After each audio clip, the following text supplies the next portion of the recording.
Chapter 45, Dimitri.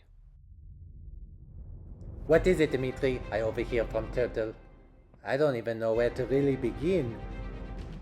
After I managed to get my way through that ranky pipe, the rotten underwater garbage smell strong enough for me to whiff through my diving gear, and coming up on the spot with a dozen favors Turtle owes me afterwards for doing this mission, it ended up angling downward.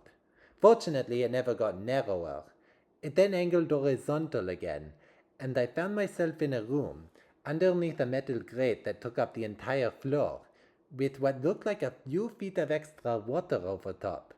I was just going to exit and report back, but deciding it might be best to get a view from above the surface, as well as noticing a hatch in the corner, plus no movement above indicating anybody was here, I swam over to it. It was locked from the other side, so I picked it. What? Dimitri Lousteau's a thief too, not just a pretty, irresistible fashion icon. I surfaced, and I had welcomed myself into a room dimly lit with 5 boats in the water. A few doors and staircases were around me with a gadget on the wall that looked like a carrier. I was about to start exploring, then I heard a sneeze, and I nearly jumped back in the water. The next thing I heard was a small whimper. All of a sudden, more curious than concerned, I walked over to where I heard the noise behind one of the boats.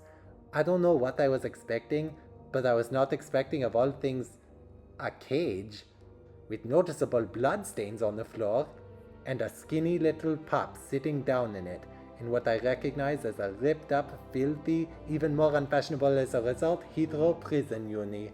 I froze in my flippers. This had to be. The resemblance between his parents, even when bruised up, was a perfect match. This was a boat garage disguised as a makeshift prison for this Branwell. Kid, I hissed. Branwell looked up weakly, and when he saw me in my diving gear and my stunned expression, he seemed to take it as a sign I wasn't from here and wanted to assist him. He crawled up and put his paws to the bars. "Help me," he whispered. "Please go get help. A door opened. 2 guys were chatting to each other as they did so. Deciding to heed his word, I snuck back to the grate, not daring to make a sound. I got back in the water and was about to close the grate behind me when I saw the employees unlocking Branwell's door. "It's time, little nose," said one of them. "No! No!" Branwell was admittedly tiny. Within moments he was tied up with a cuff on his leg. I watched as he struggled with no use as the 2 carried him into one of the speedboats. The motor turned on and drove itself to the carrier. "Hey, what's that?" Realizing I was spotted, but grateful for the dim light, I flung my head back underwater. I didn't hear what was said, but I closed the grate from under me and swam back near the pipe where I came in. I froze in place as one of them peered down for a few seconds, then decided no one could be there, not seeing me in the rather dull pool of filth water, and went back to the boat. Relieved, I then realized I didn't have my snorkel in my mouth. Panicking, I put it back in, but in the commotion, the breathing tube got flooded.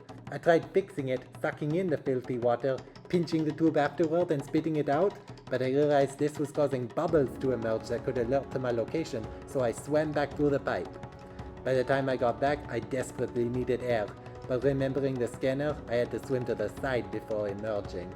I had to cough for a solid half-minute, and I watched as the boat began speeding away. I then alerted everyone. Long story short, I said, "I found the one and only, Branwell." "What?" I hear McSweeney yell. "I saw them. They just took off in a speedboat. I'm actually looking at it right this minute. He's tied up with a ball and chain strapped to his leg. They're taking him somewhere and I don't know where." "Wait, guys," I overheard Cooper saying. "While you were talking, I did a search through his email. There's something on Branwell here from his trash, but I haven't yet..." "Oh my god. What is it, Zai?" asks Bentley. "They're going to..." "We've got to catch that boat right now. Dimitri, are there any boats you could commandeer?" "I think so, Crackerbox. I'll look around."